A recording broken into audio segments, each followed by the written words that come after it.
Sa baryong nakabalot sa maalinsangang buhangin at maitim na lupa, umiikot ang araw sa ritmong simple ng mga gawain. Pag-aani, pag-aalaga ng baka, pag-aayos ng bakuran at ang pag-upo sa silong tuwing dapit hapon. Doon umuusbong ang mga alamat na ipinapasa sa mga hapagkainan, ang mga babala tungkol sa punso at ang mga pangalan na sinasambit ng may pag-iingat sa dilim. Si Joey, ang bunsong anak ng bahay nina Martin at Lilia, lumaki sa mga kwentong iyon. Hindi niya ipinagsawaan ang mga salita ng kanyang lolo sa gabi, hindi dahil nalilinya sa takot, kundi dahil naroon ang mundo ng mga dikitang kaibigan na para sa kanya ay kasing totoo ng pawis sa noo at amoy ng bagong lutong tinapay. Bago magsimula, huwag kalimutang mag-subscribe at i-hit ang notification bell para sa mga susunod na kwentong kakatakot at kamangha-mangha. Kinailangang malaman ni Joey ang bawat sulok ng kanilang bakuran. May punso sa ilalim ng punong may mga bulaklak na hindi natutuyo, at tuwing papalapit sila noon ay lagi siyang pinaalaalahan ng lolo. Huwag sisilip ng malakas, huwag tatapakan, huwag mangakit ng yaman. Sumasabay sa mga aral ang kaliit-liitang paghuhumiyaw ni Tintin kapag napapansin niyang nakikipagbiro si Joey sa aso o nagsasabing ikukwento ang lihim ng punso sa kanilang mga kaibigan. Si Lolo Martin, na kailanmay hindi nagagalak sa sigla ni Joey, may mga mata na tila nagmamasid sa mga bagay na hindi nakikita ng iba. May mga kamay siyang may marka na maraming paghilot at gamot, mga ginhawa at aral na ipinamana mula sa panahon na ang lahat ng sakit ay sinisiyasat ng may hawak-hawak na kawal. Dumating ang araw ng tag-init na may kakaibang kaliwanagan. Naglaro ang mga bata sa tabing bukid, nagtatampisaw sa abo ng bagong tanim. Si Joey na laging may bulol at ngiting pahabol ang nagpatigil sa takbo nang may kumislot sa lupa sa gilid ng kanilang bakuran. Isang bagay na kumikinang, maliit gaya ng suklay ngulit mas matikas sa liwanag ng araw. Ang kanyang puso ay tumibok ng mabilis, animoy may panibagong pakikipagsapalaran na kumakatok. Hindi niya iniisip ang babala ng lolo. Hinileran niya ang mga daliri at iniyahon mula sa lupa ang isang baston na payat, hindi masyadong mahaba, may ukit na parang maliliit na spiral at isang bahagyang kuminang na tila nababad sa guni-guni ng buwan. Ang dulo nito ay may basilaw na kahoy na hindi nabubulok at sa sandaling nahawakan niya parang may malamig na alon na dumaan sa palad niya. May kumislot sa ilalim ng lupa. Hindi tunog, hindi anyo, isang pag-uwi ng hangin at isang pag-aalpas na hindi niya agad maintindihan. Lumihis ang damo at para sa isang saglit ay parang may tumalo na maliit na anino sa loob ng lupa, isang pag-urong na malumanay at pilit. Si Joey tumingin sa gilid, sa punso at hindi na napigilan ang kanyang sariling usisa. Dahan-dahan niyang inangat ang baston at hinipan ng alikabok. Kumislap ito na parang may naninirahan na liwanag mula sa loob. "Joey," tawag ni Tintin mula sa kusina. "Huwag ka maghubad ng kung ano-ano dyan. Balang araw malalaman mo rin kung bakit bawal." Ngunit ang tinig ni Tintin ay naputol sa pagpasok ni Lolo Martin sa bakuran.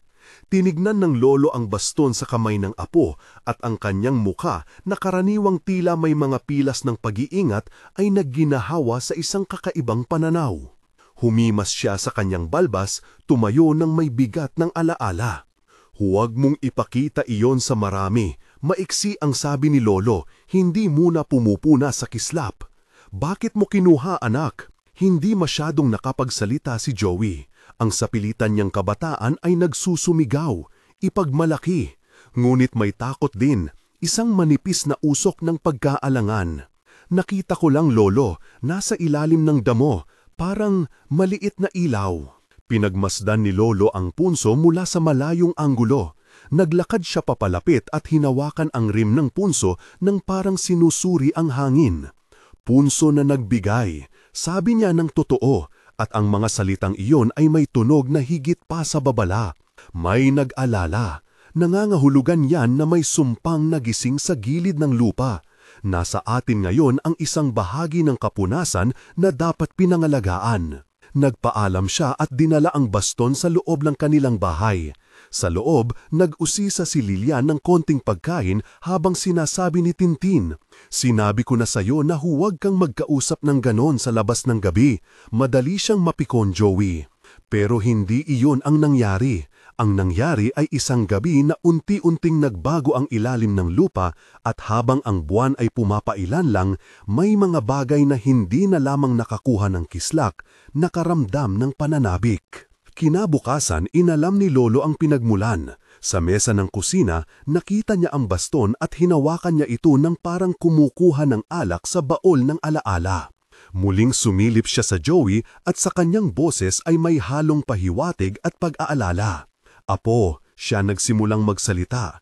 "Ito ay hindi basta-bastang gamit. May 3 uri ng duwende at ang puti ay kaibigang bihira.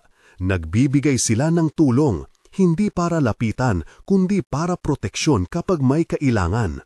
Ngunit may panuntunan. Huwag ilantad kung hindi kinakailangan. Huwag gamitin para sa hantungan ng dangal at tandaan, ang buhay ng tao ay hindi dapat basta ipagpalit sa kagandahan ng kapangyarihan." Si Joey napatingin ng seryoso. Ang kanyang mga mata ay kumikislap, higit na dahil sa kawalan ng tulog at sa bagong responsibilidad na dumapo sa kanyang maliit na balikat. Alam niya na ang mundo niya ay palaging puno ng mga salita ng lolo. Mulit ngayon, ang salita ay naging isang bagay na hinahawakan niya. "Paano ko gagamitin, Lolo?" tanong niya ng tahimik. "Ipakita mo lang kapag kailangan," sagot ni Lolo, maiksi. "May paraan ng pagpapatakbo. Kapag may panganib, ituktok mo ng 3 beses sa kahoy at sabihing, 'Tanggol.' Ngunit hindi para sa kahit anong hilig o laro. Maliit lang ang paggabay, may hangganan ang bawat biyaya." Hindi nagtagal ay kumatok sa pintuan si Buknoy, isang nilalang na hindi eksaktong tao, hindi rin lamang anino. Si Buknoy ay maliit, may mga mata na makikinang na parang butil ng mais at may pantalon na yari sa balat ng baro ng punso.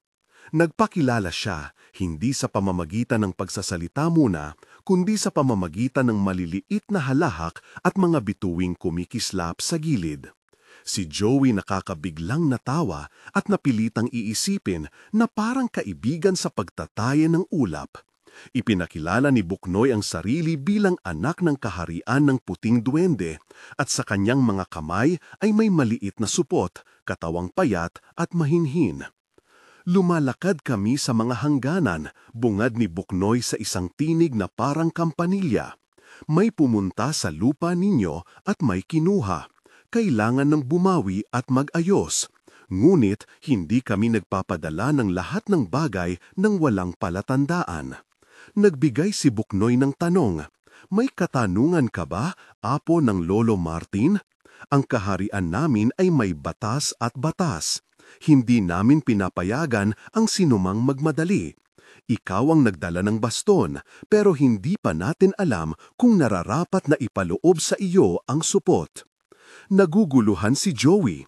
Gusto niyang maging bayani. Ibalik ang mga nawalang alaga, iligtas ang mga paslit, ipakita sa mga kalaro na siya ay higit pa sa isang malikot na bata. Ngunit may lolo siyang may mga matang malamig at albularyo na may boses na nagbabantang pag-ingat. Ang paghahati ng dalawang pagnanasa ang nagiging sentro ng kanyang gabi, ang makapangyarihan na posibilidad at ang simpleng paggalang na ipinapasa sa kanya. Hindi nagtagal ay nagsimulang magpakita ang mga palatandaan ng kaguluhan. Ang mga sakahang nasa gilid ay natagpuan na may pinutol na tangkay na parang may humigop. Hindi sapat ang pag-alis ng buto upang ipaliwanag, ngunit sapat upang magdulot ng takot. Isang gabi, may umuwi na apo ng kapitbahay na grabeng palibasay na iutal ang tinig. Sinasabi na may narinig siyang tunog ng pag-iyak sa gitnang gabi at makita pala na ang isa nilang baboy ay tila nawala. Nang makita ni Lolo ang mga marka sa lupa, mga bilog na parang bakas ng paa na hindi tumutugma sa sinuman sa baryo, naghilom ang kanyang muka. Hindi ito natural, bulong niya sa sarili. May mga anino na naglalakad sa gilid ng gabi. Ang baryo nagdilim sa mga pag-uusap. May kumakalat na usap-usapan tungkol sa aswang, mga nilalang na umiikot na kumukuha ng buhay sa gabing malungkot. Ngunit, higit sa pangkaraniwang usap, may tumataas na tensyon sa pagitan ng mga tao at ng mga hangganan. Sino ang magtitiwala sa sinumang bagong dating? May bagong pamilya na lumipat sa kanto ng bayan. Tahimik sila at may daladalang lihim na parang malubhang hangin. Nagkakalahadan ang mga pagsipingil. Ang mga kabataan ay nagsasabing asukal lang yan. Ngulit, sa gabi, ang mga ilaw ay madalas na nauubos at ang hangin ay kumakain ng ingay. Isang gabi, habang si Joey ay nagbabantay sa bakanteng lote, habang sila ni Tintin ay nagbabantay sa dali ng pag-uulan ng manok ng kanilang ina, nakita niya ulit ang kumislap na ilaw. Muling kumislap ang baston sa kanyang kamay. May napansin siyang pag-urong sa lupa, hindi normal, parang may malaking bagay na gumagapang sa ilalim, nais magtago o lumabas. Bakit parang kumikilos ang lupa, ang bulong niya sa sarili? Lumapit si Buknoy nang hindi inaanyayahan at muli nilang pinag-usapan ang mga limitasyon. Ang baston ay hindi panakip ng problema, ito'y pananggalang kapag may panganib, paliwanag ni Buknoy. Ang supot naman ay pangbiyahe ng pangangailangan, ngulit may hangganan ang supot. Kung iisipin mo ang sobra, magkukulang. Kung gagamitin mo para sa kasiyahan, mawawala ang kulay ng kaharian. Ang bawat bagay ay may sukat.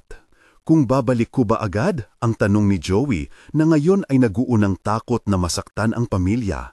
Paano pag may puminsala sa amin? Ano ang gagawin namin? Hindi nasagot lang iyon ni Buknoy. Sa halip, nagbigay siya ng hamon, isang paglubog sa ilalim ng gabi. Pumunta ka sa punso sa hating gabi, sabi niya, at doon natin pag-uusapan. Ngulit tandaan, hindi ka pupunta ng mag-isa. May ginhawa kami, ngulit mayroon ding panuntunan. Kung ilalapit mo ang baston sa malinis na kahoy at 3 ulit mo itong tatapikin, magbabangon ang ilaw. Ngunit kapag ginamit mo ang salita ng may galit, lalaki ang bagay na hinaharap mo. Sumapit ang gabing iyon at ang buwan ay tila mas maliit kesa sa karaniwan. Tinakpan ang bahay ni na Joey na may dilim na hindi malamlam. Ang mga anino ay pumapalob sa ilalim ng mga bubong. Naglakad si Joey papunta sa punso kasama ng Buknoy at ng lolo. Ang damo ay malambot sa pagdampi ng paa at ang hangin ay may amoy ng lupa at lumot. Nakaramdam siya ng kakaibang pagkatinig, mga tinig na hindi ganap na tunog, mga kahol ng aso sa malayo at ang palihim na paghuni ng insekto. Napalibutan sila ng kalahating liwanag nang si Buknoy ay magsimulang magsalita. Huminga, paalala niya, huwag kang magmadali. Ang kaharian namin ay hindi hamak lamang ng mga gulo. May mga bagay na hindi mo dapat pilitin na maunawaan. Kung sasabihin mong tanggol ng walang respeto, hindi ito magbigay ng dagdag. Gagawa lamang ito ng alak na hindi mo kayang lunukin. Lumapit si Lolo sa gilid ng punso at nagbindisyon ng maikli. Hindi man ganap na panrelihiyon ang kanyang ginagawa, may panalangin na lumalangap sa hangin, mga salita ng paghingi ng pahintulot mula sa mga di nakikitang taga doon. Ang tono niya ay malumanay ngunit matinding matibay, hindi niya kinakailangan ipaliwanag. Nakaupo si Joey at inabot ang baston. Tinutok niya ang dulo sa isang maliit na tungkod na nabituin ng isang lumang tabla at pinindot ito ng 3 beses, mabilis at may bigat, 3 pukpok, 3 huni. Tanggol, malakas siyang bumulog sa unang gabing iyon. May liwanag na lumabas, hindi maalab, hindi rin puro puti, parang liwanag ng alabok sa hating gabi. Tumalon ito mula sa dulo ng baston patungo sa paligid, naglalakbay sa mga dahan-dahang balakid. Ang lupa ay nagkandili at tumilaok ng bahagya at may nakitang maliit na anino na lumabas mula sa lupa. Hindi higit pa sa isang aninong itlog at nagkikislap ng parang maliit na salamin. Si Buknoy ngumiti at ang lolo ay humiga ng may pagod. Ngunit sa pagbalik nila sa bahay, may napansin silang kakaiba. Sa gilid ng kanilang bakuran, may maliit na 3 hugis ng paa na tila nagpunta papalayo, at ang alikabok sa hangin ay lumamig. Nang umakyat ang araw, may nakita silang bakas. Hindi mapanlait na marka ng sugat, ngunit parang may nawalan ng sigla ang mga halaman sa isang maliit na bilog. May isang tanda ng pagkawala ng enerhiya, isang bakas na nagmumuni ng may kumislap na kahulugan. May kumislot sa ilalim ng lupa at hindi basta-basta aalisin. Hindi naglaon, ang baryo ay nagkaroon ng unang napag-alaman. Si Mang Roberto sa kabilang kanto ay nagising na puro luha ang mga mata at sinabing ang kanyang anak na babae ay tinatawag na ng gabi at hindi na maaliw. Hindi nila nakita ang anino ng malinaw, ngunit may nag-iwan ng bakas. Mga pila sa pinto, mga damong nakaikot na parang may sinagasa at ang malamlam na amoy ng gabi. Wala ring dugo, walang karahasan na inilalarawan ng detalyado, ngunit sapat ito para magdulot ng takot sa puso ni na Lolo at ng iba pa. Si Joey nakaramdam ng bigat ng gawaing hindi niya sinasadya. Sa loob ng kanyang dibdib, may halong hangarin na gamitin muli ang baston at takot na baka hindi ito sapat. Nais niyang tumulong, ngunit nag-alinglangan. Maaari ba siyang mabigyan ng isang bagay na malaki kesa sa kayang gawing bata? May kaguluhan sa pag-iisip. Kung tutulong siya, baka mawala ng pagkabata. Kung hindi, baka may mas masama pang mangyari. Isang gabi, dumating ang tunog na hindi nila inaasahan. 3 pukpok lang, ulit-ulit, mula sa dulo ng bakuran ng bayan. 3 pukpok na waring paalala ng isang panuntunan. Nagkatinginan ang magkakapitbahay at ang lolo ni Joey ay mabilis na kumura ng baston at tumakbo palabas. Si Joey sumunod ng hindi mag-isip. Sa dilim, nakita niya ang aninong nagpapataginting sa gilid ng kagubatan. Mga mata na kumikislap, mga katawan na sumasayaw sa hangin at isang tunog na parang pag-aalulong. Hindi niya nakita ang buong anyo ng aswang, kundi ang implikasyon. May puwersang kumakatok sa hangganan ng baryo at tumitira sa pakiramdam ng mga tao. Ngayon, bulong ni Lolo ng mahina, hindi na basta simpleng pag-alis. May kumislot na nagtatangkang lumabas mula sa ilalim ng lupa. Dahil dito, kailangan nating magtulungan. Si Joey tiningnan ng baston sa kanyang kamay at sinimulang tumibok ang puso niya ng mas mabilis. Sa sandaling iyon, nais niyang ipakita na siya ay hindi lamang isang bata na umiikot sa paligid. Sa punso, ngunit may panuntunan, at ang panuntunan ay magiging pinakamahirap na bagay na susubukan niya. Gamitin ang kapangyarihan bilang pananggalang at hindi bilang sandata para magpasikat. Habang nag-aayos ang baryo para magbantay, si Joey ay napag-alaman na ang dalisayang pagkakaibigan ng mga duwende ay hindi basta nagpapadala ng walang kapalit. Si Buknoy lumapit at nagbigay ng maliit na supot, pinagbihis ng maliliit na sinulid at isang palamuti ng mga dahon. Ito'y supot ng pangangailangan, sabi niya. Alugin mo lamang kung kailangan mo at ilagay ang intensyon sa loob. Kung gagamitin mo para sa sarili mong kasiyahan, mawawala ang laman. Kung gagamitin mo para ipagtanggol ang marami, magkakaroon ka ng sapat. Naging mas seryoso ang gabi. Naglakad sila sa gilid ng baryo at naglatag ng mga ilaw sa harap ng bahay hangganan. Nagkakapit-bisig ang mga kapitbahay at may nagpapatao ng tahimik na panalangin. Si Tintin ay nag-ayos ng mga lambat at nagbabantay ng mga anak at si Lilio, ang kanilang ina, ay naglilinis ng mga pinagkainan. Ngunit ang gabi ay hindi kayang magtago ng lihim na bumabalot sa lupa. Sa isang pagkakataon, ang isang maliit na pag-urong sa lupa ay nagbigay ng tunog na parang may palihim na buhay na dumudurog sa ilalim. Nagkatinginan ng lahat. Ang huling sandali ng gabi ay nagdala ng hukbo ng mga maliit na anino. Sila ay hindi nagsasalita ngunit naglalakad. At ang liwanag mula sa dulo ng baston ni Joey ay nagpupumiglas, tila tumutugon sa kanilang paglapit. Tigilan, utos ni Lolo ng mariin. 3 pukpok, tanggol. Ngunit ang mga bagay na lumabas ay nagsasabing iba ang kanilang plano. Hindi lamang gusto nilang takutin ang mga tao, gusto nilang kumuha ng laman ng baryo, enerhiya, lakas, kakaibang kailangan na hindi ipinapaliwanag ng salita. Si Joey na patingin sa paligid. Ang supot sa kanyang pulsa ay kumikilos na tila may sariling hanggaran. May ilaw na sumilip mula sa ilalim at may payak na pagbibigay ng tunog. Isang pag-iyak na humahaplos sa kanyang mga tenga. Ang bawat hakbang ay tila nagpapahatid ng isang responsibilidad na hindi niya hinihiling. Ngulit sa kabilang banda, naroon ang pag-asa. Ang pag-aari ng baston ay hindi lamang para sa kapangyarihan. Ito'y tanda ng pagtitiwala. Sabay-sabay na tumindig ang baryo. May mga lumutang na tinig ng panalangin at may mga maikling hampas ng baston sa lupa.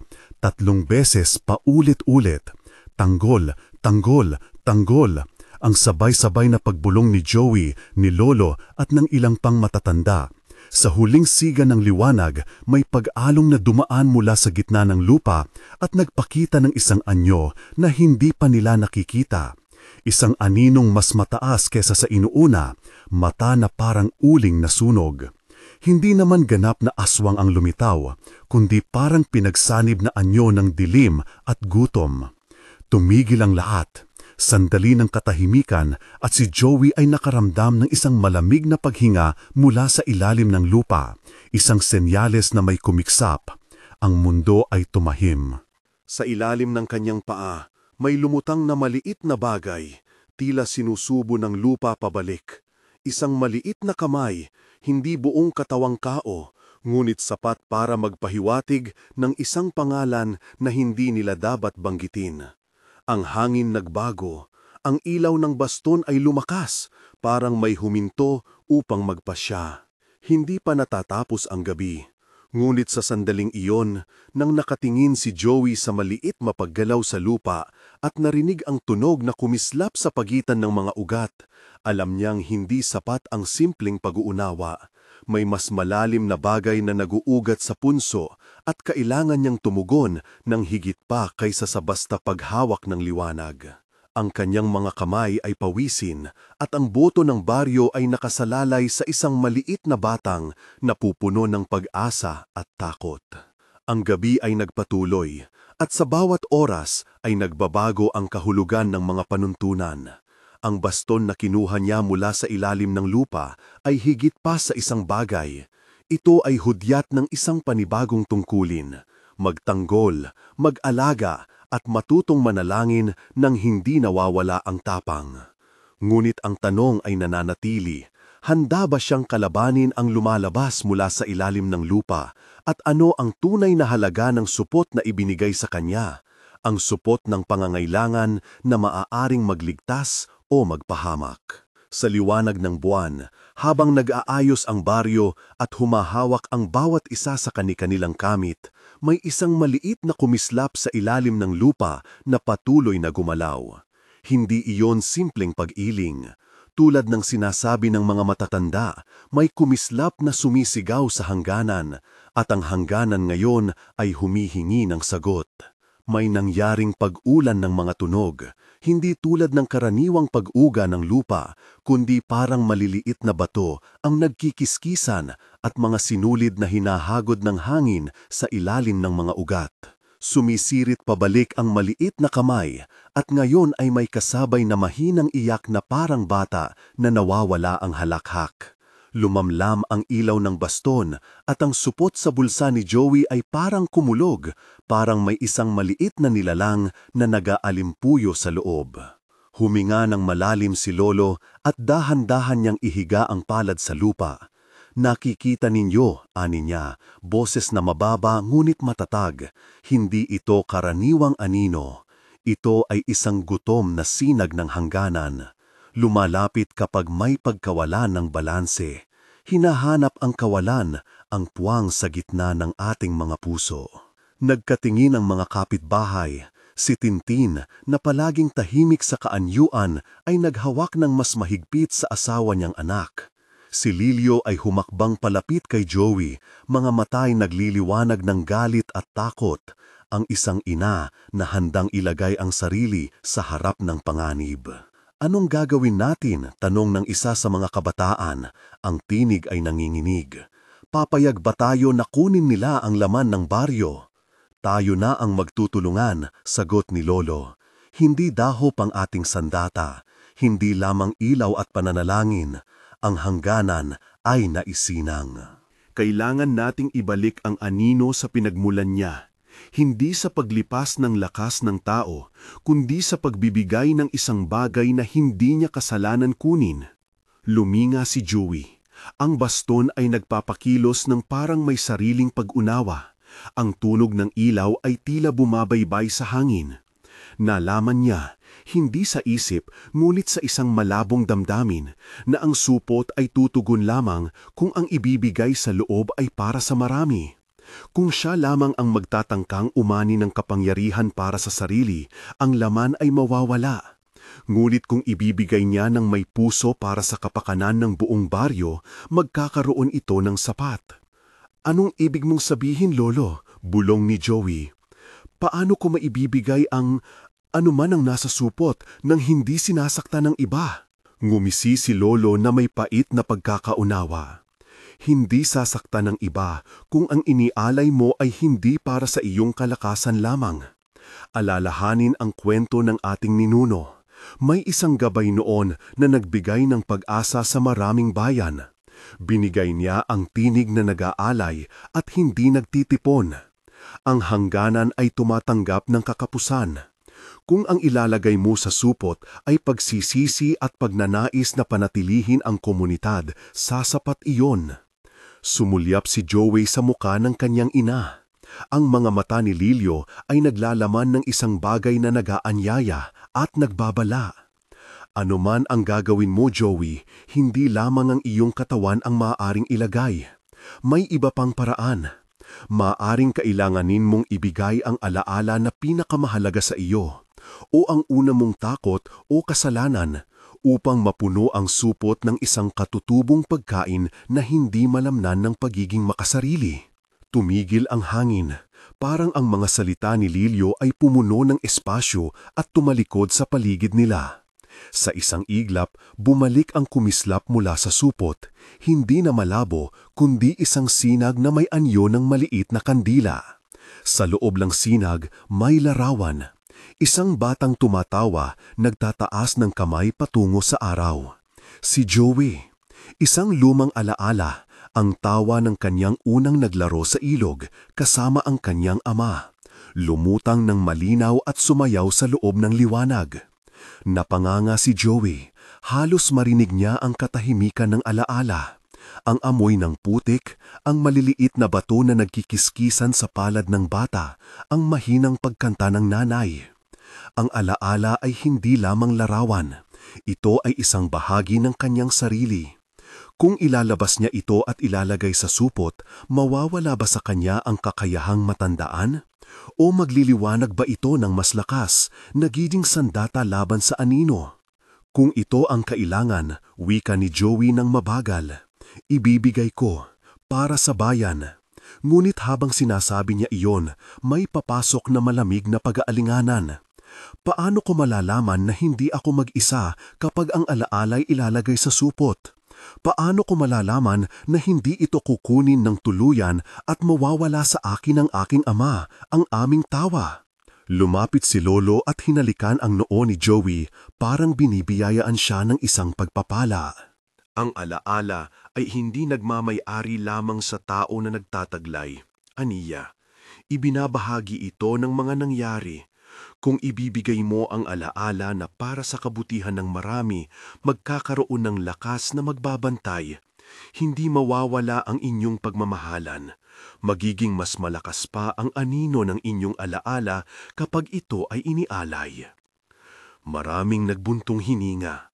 May mga suso na pumintig, mga kamay na nagdila sa hangganan ng supot. Ang mga aninong nasa paligid ay bumibigat ng bahagya.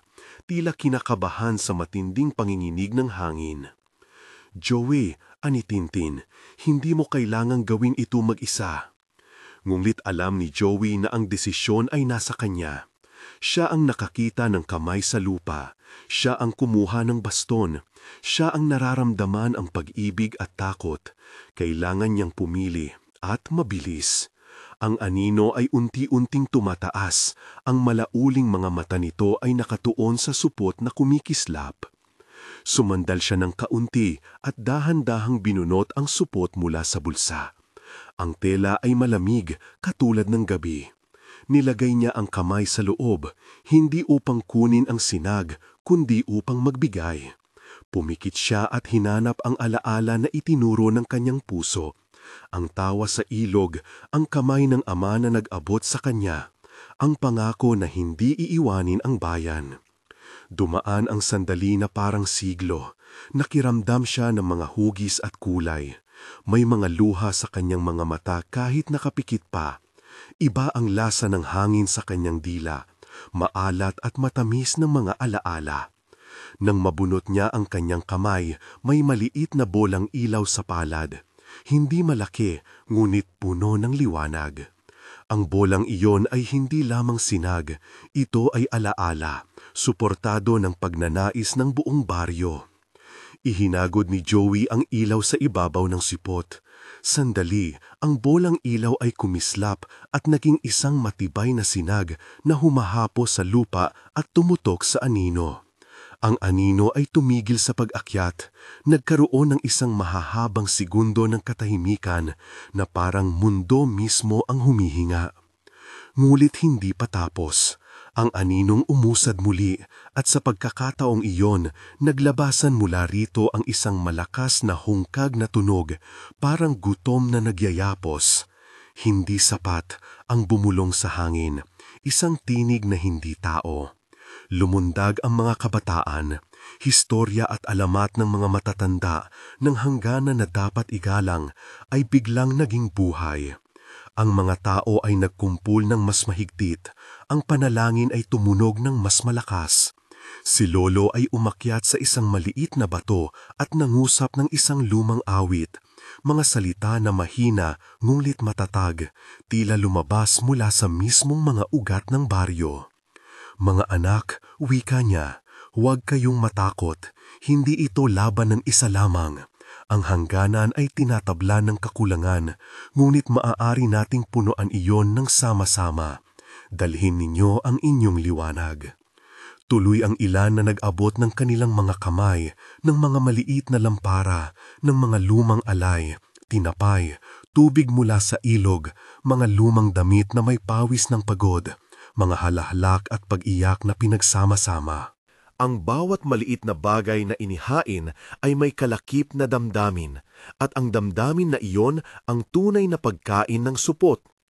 Habang pahapyaw na dumadami ang mga handog sa paligid, napansin ni Joey na ang supot ay nagkakaroon ng laman. Hindi kasing lakas ng anino, ngulit may tibay.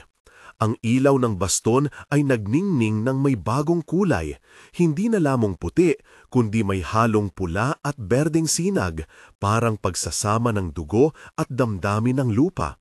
Ngunit ang aninong gumalaw, mas malaki ngayon, mas mabilis, sumambulat at tinangka nitong lamunin ang liwanag. Sa isang iglap ng napakarahas, ang liwanag ay tila sinipsip sa kanyang bibig, at ang mga kamay ng ilan ay napahawak sa hangin na parang may nakuha, ngunit napipigil ang pag-alis. "Magbigay pa!" sigaw ni Lilo, at sa tinig na iyon ay nagkaroon ng bagong lakas. Hindi para sa isa, para sa lahat. Si Joey ay nakaramdam ng isang kakaibang sakit, hindi pisikal, kundi parang may bahaging paghihinakpis na kinakain mula sa loob.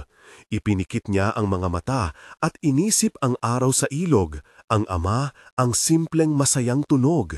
Inisip niya rin ang kanyang bayan, ang mga babae, ang mga matatanda, ang mga sugatang kamay na nagpatubo ng mais. Ang mga alaalay ay nagdikit-dikit at naging isang bagay na mas malaki kaysa sa kanya. Sa sandaling iyon, ipinakita ng supot ang buong likas niyang anyo, isang maliit na piraso ng tela na may liwanag, ngunit ang liwanag ay animoy sinabayan ng tinig ng mga nasa loob, mga tinig na nagmula sa inihain ng bayan. Ang bawat tawa, pag-iyak at paghihirap ay naging bahagi ng sinag. Umakyat ang anino ng isang hininga at lumusong patungo sa liwanag na muling sumiklab mula sa supot. Naglabasan ang mga hawak ng baston at mga nakayuko sa panalangin. Joey, na parang may bagong tapang, hinawakan ang supot ng 2 kamay at itinaas sa harap niya. "Hindi ka makakakuha ng lahat," sigaw niya, boses na puno ng pag-ibig at paninisi. "Hindi mo kukunin ang aming alaala. Kumuha ka ng pagkakulang, ngunit hindi ang ating pagkatao." Nagliwanag ang supot nang may isang huling pagsabog ng init. Ang anino ay tumigil, nag-urong ng bahagya at ang mga mata nitong uling ay naglaho sa likidong kadiliman. May tunog, parang daing ng hangganan, na nagpababa ng luha mula sa mga mata ng ilang tao. Ngunit bago pa man tuluyang nawala ang anino, may naramdaman silang iba pa. Isang bagong pintig mula sa ilalim ng lupa, ibang klase ng pag-uga na hindi kasamang biglang liwanag. Ang lupa ay kumilos sa ibang direksyon. May ibang makapangyarihang anino na nagising, na mas matanda at mas mapanganib kaysa sa unang lumabas. Si Joey ay napahawak ng mahigpit sa supot.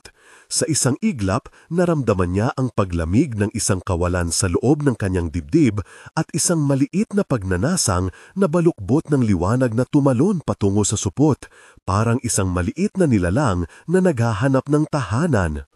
Tumigil ang lahat at ang hangin ay tila pumilit na umibig. Ang mga matatanda ay nagtinginan sa isa't isa. At si Lolo ay humawak sa isang luma niyang abaniko, hindi para takpan ng sarili, kundi bilang tanda ng isang hustradong pangungusap.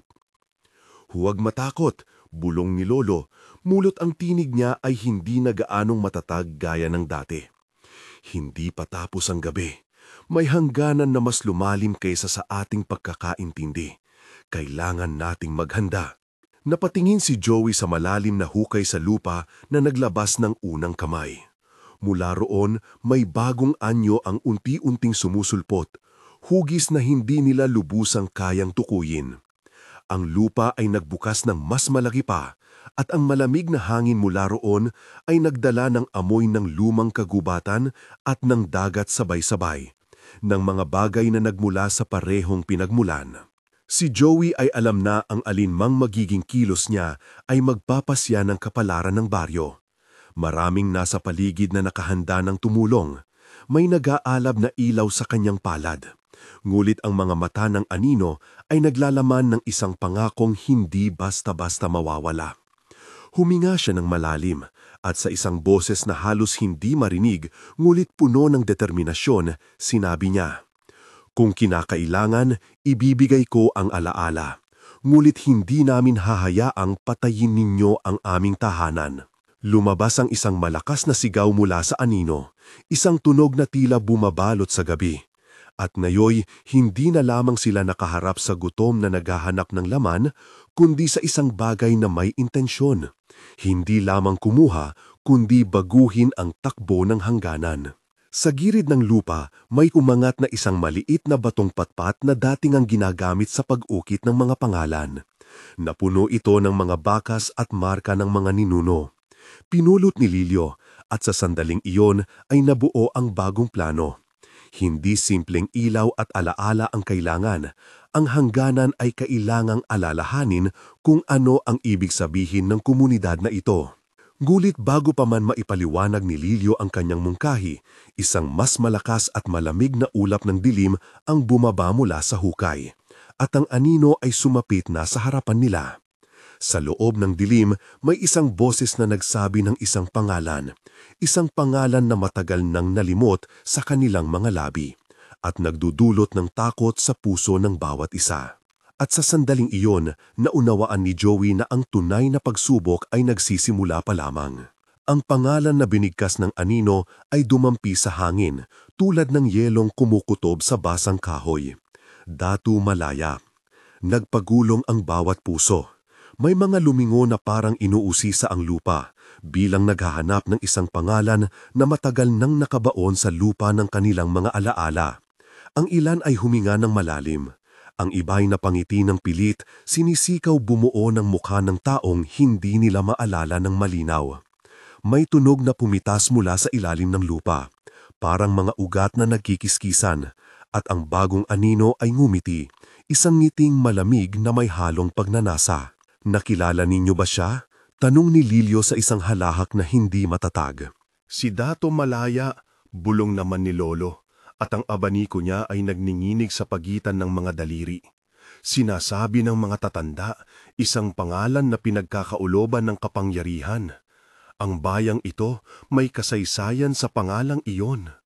Ang anino ay tumindig ng diretso, parang punong gubat na lumalaban sa hangin. Ang pangalan ay mataas, ang kanyang tinig, hindi galing sa lalamunan, kundi mula sa loob ng lupa. Ang pangalang iyon ay naging susi. Sinubukan kayo ng panahon, nag-alay ninyo ang mga alaala at siya'y tumugon. Buksan ninyo muli ang pintuan. May pag-igting sa paligid. Ang mga ilaw sa supot ay kumikislap ng mas mabilis at ang maliit na nilalang na tumalon mula sa loob ay nagtagpo ng liwanag at anino, tila nalilito. Hinahanap nito ang isang tahanan na hindi malamlam, ngunit hindi ito makila kung ang tahanan ay pinaghihiwalay ng takot. Lilio, pabulong ni Joey, ano ang gagawin natin? Tahimik sandali. Si Lilio ay tumingin sa batong patpat na nasa kanyang mga kamay, pinahiran ng alikabok at puno ng ukit, mga pangalan, mga marka. Hindi sapat ang isa, sinagot niya. Kailangan ang buong bayang mag-alay ng alaala. Hindi ibebenta ang pagkakakilanlan ng sinuman. Ipapahiwatig natin ang ating hindi malilimutang mga pangalan at saka natin ilalagay sa batong ito. Kung ang anino ay kumakain ng alaala, tatakan natin ito ng ating sinasalaysay. Sumilip si Lolo. Ang mga mata niya ay mapurol, ngunit nagliliwanag sa ilalim ng kulubot. Noong una, may kasunduan, sabi niya. Isang kasunduan na nilagdaan ng mga unang nanirahan. Kung ang hangganan ay magutom, babalikan siya ng mga pangalan, hindi bilang pagwawaksi, kundi bilang pagtatangi. Ngulit ang pangalang ipinangalan sa kanya ay dapat ding bigsin ng may buong puso. Kung hindi, siya'y babalikan ng pagnanais na burahin ang mga natitirang bakas. Ang hangin ay naging payak na paghimok. Ang mga tao'y lumapit hanggang ang kanilang mga paa ay halos sumasabog sa malambot na damo. Ang supot sa kamay ni Joey ay kumikislap tulad ng puso ng isang maliit na nilalang na natataranta at naghahanap ng pag-asa. Pakiramdam niya ang bigat ng desisyon. Ibibigay ba nila ang maliliit na larawan, ang pangalan ng mga anak, ang mga unang halakhak at unang luha? O gagawin nilang pananggalan ang pag-alala, ang pagsasabi ng mga pangalan ng sabay-sabay?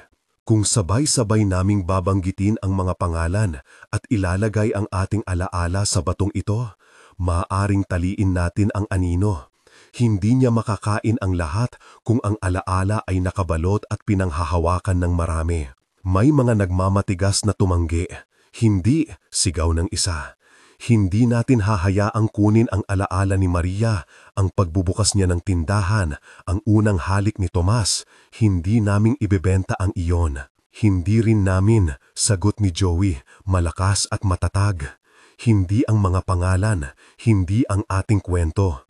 Ngunit kung may kailangan nating ialay, kung iyon ang tama, hinding-hindi magiging katumbas ng paglimot sa ating pagkatao.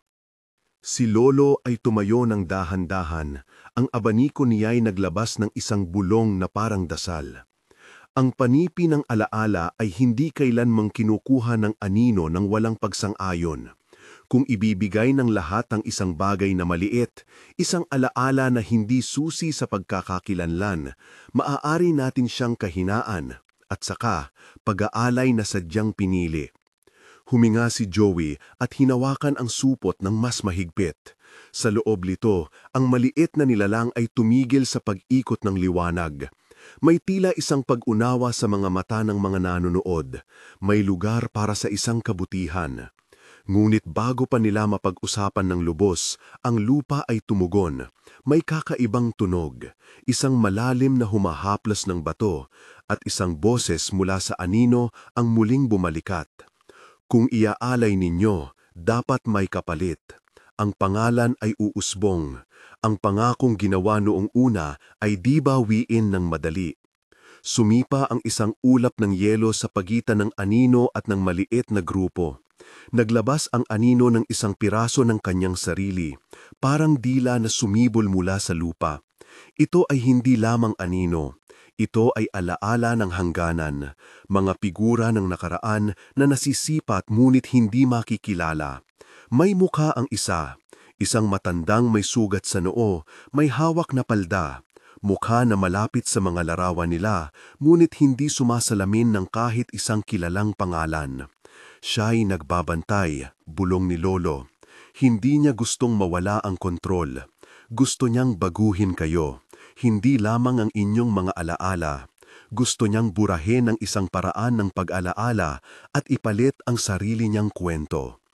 Ang isang batang-bata sa gilid ay yumakap sa damit ng kanyang ina. Anong mangyayari kung hindi namin ibibigay? Tanong niya, takot sa boses. May panganib, sagot ni Lilo. Ngulit may mas malaking panganib rin kung hayaan natin siyang makakita ng silid sa loob ng ating mga puso na walang pinanghahawakan. Kailangan natin ng paraan upang isalalay ang ating alaala. Hindi sa supot lamang, kundi sa batong naglalaman ng ating mga pangalan at sa tinig na sabay-sabay na magsasabi ng mga iyon.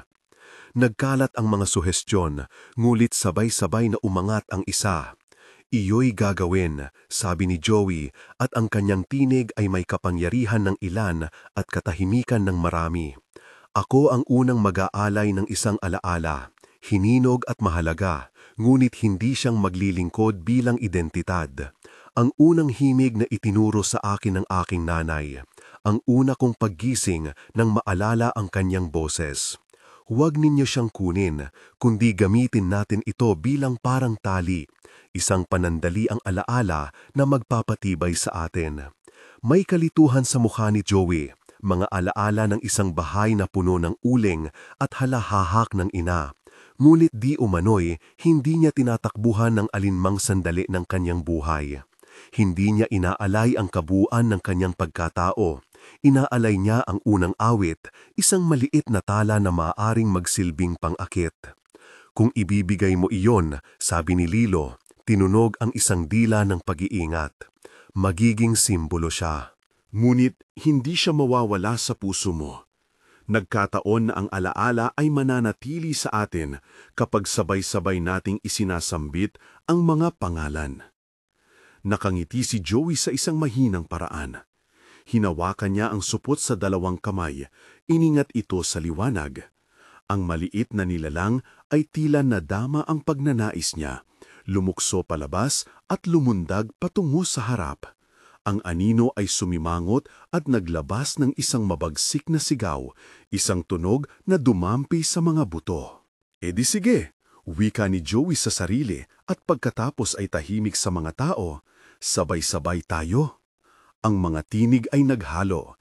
Isa-isa, nagsimula silang magsabi ng mga pangalan ng mga yumaong lola't lolo, ng mga unang araw ng pagsisimula, ng mga anak na bagong silang, ng mga naglalakad sa tabing ilog, at ng mga nagmamahal. Hindi iniingatan, hindi isinasakripisyo ang kanilang pagkakakilanlan. Binibigkas nila ang mga pangalan ng may pag-ibig at pag-aalala. At iniyukit ni Lilio ang mga ito sa batong patpat habang ang mga salita ay bumabalot sa hangin. Ang ilaw sa supot ay lumaki at ang maliit na nilalang ay umikot at umikot, parang nagtatangka itong maging isang ibon. Nang bunyag ni Joey ang unang tugtugin, ang mahinang awit ng kanyang ina, ang ilaw ay bumilis at nagkaroon ng hugis. Isang malakulay perlas na hibla na nagsimulang maghabi ng maliliit na larawan sa hangin, mga paa ng bata, isang mesa ng kainan, mga kamay na naglalagay ng bigas. Ang anino ay sumigaw ng malakas at ang lupa ay nanginig. Isang ulap ng itim na usok ang tumalbog pataas at humawak sa paligid ng mga nagbabanggit ng pangalan. Ngunit sa loob ng luta, ang bati-bating salita ay tumibay. Ang mga pangalan sa batong patpat ay kumislap at kapag napuno ang unang hanay, isang puting sinag ang lumabas mula sa bato at sumulpot sa supot, nagbubuo ng isang singsing ng liwanag. Ang anino ay tila nasaktan, naglaylay ang kanyang anyo na parang mga piraso ng tela na napunit. Ang boses niya'y nanghina, "Hindi ninyo akong inaalay ng buong puso. May pagtataksil dito. Sinisabi namin ang aming pangalan," tugon ni Lilio habang patuloy ang pag-ukit. "Hindi namin ibinibigay ang aming pagkakao. Kukunin namin ang munting alaala bilang tanda, isang pantali, ngunit hindi isang pagkaalis." Dahan-dahan, ang maliit na nilalang nagmula sa supot ay lumundag papunta sa batong patpat. Nag-uumapaw itong liwanag at nang mahipo ng ilaw ang mga ukit, may tunog na katulad ng pagbukas ng isang lumang aklat. Isang bagong sigaw mula sa anino, hindi na puno ng ganap na taglay na superioridad, kundi isang takot, at ang kanyang hugis ay nagkaroon ng lagit at pilipit. Ang lupa ay sumara ng bahagya. Ang batong patpat ay ngayon puno ng mga pangalan na sinambit ng buong baryo. Sa ibabaw nito, ang liwanag ng supot ay nagpintog at saka lumitaw. Isang maliit na halik ng liwanag ang bumalot sa bato tulad ng isang tali na umiikot. Ngunit bago pa tuluyang mahigpit ang tali, may napapakababang bulong mula sa hukay. Hindi bahagi ng anino na naroon, kundi isang boses na matanda pa sa pangalan ng Dato Malaya. Hindi pa tapos ang pangakong iyon. Ito'y isang paghinto lamang. May higit pa kayong dapat gawin. Isang tanda ng pag-aalay na hindi basta-basta nasusukat. Tahimik ang lahat. Ang gabi ay tila huminto ng sandali. Hinihintay ang susunod na pag-iling ng lupa. Si Joey ay tumingin sa lolo, sa Lilio at sa mga taong nakapaligid. Ang kanilang mga mukha ay pogod, ngunit may liwanag na nag-umapaw mula sa mga mata. Alam nilang nanalo sila ng panandali ang laban, ngunit hindi nila pinili ang kampo ng katiyakan. Kung ganoon, wika ni Lolo, mahina ngunit matatag, handa tayo. Kung may higit pa, titiyakin natin na hindi ang ating mga puso ang mawawala. Ano man ang susunod, haharapin natin ng magkasama. Ang anino ay humuni at para sa sandali, umatras. Ngunit mula sa hukay, may tinig na dumating, isang bagwis ng lumang pagngingit ng bakal at dagat na parang babala.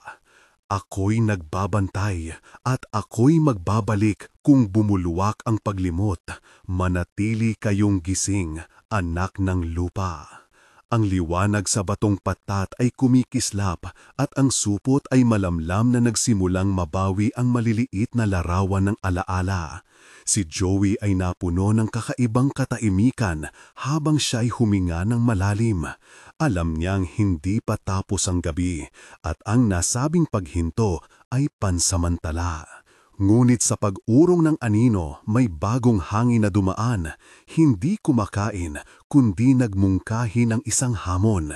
Ang bayang ito ay kailangang patatagin ang sarili. Kailangan nilang gumawa ng mas marami pang tanda, mag-ukit ng higit pang pangalan, magsanib ng mga kwento at bantayan ang bawat susunod na pag-ulan ng kalimot. Sumilip si Joey sa supot at sa loob ng liwanag ay may isang maliit na sigaw, hindi ng hirap kundi ng paghahanga.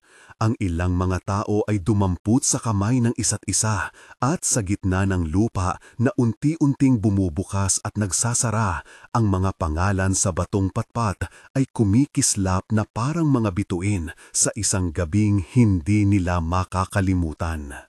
Ngunit ang hukay ay huminga at mula rito ay may ibang tunog, malalim at mabibigat na hindi pa nila narinig noon.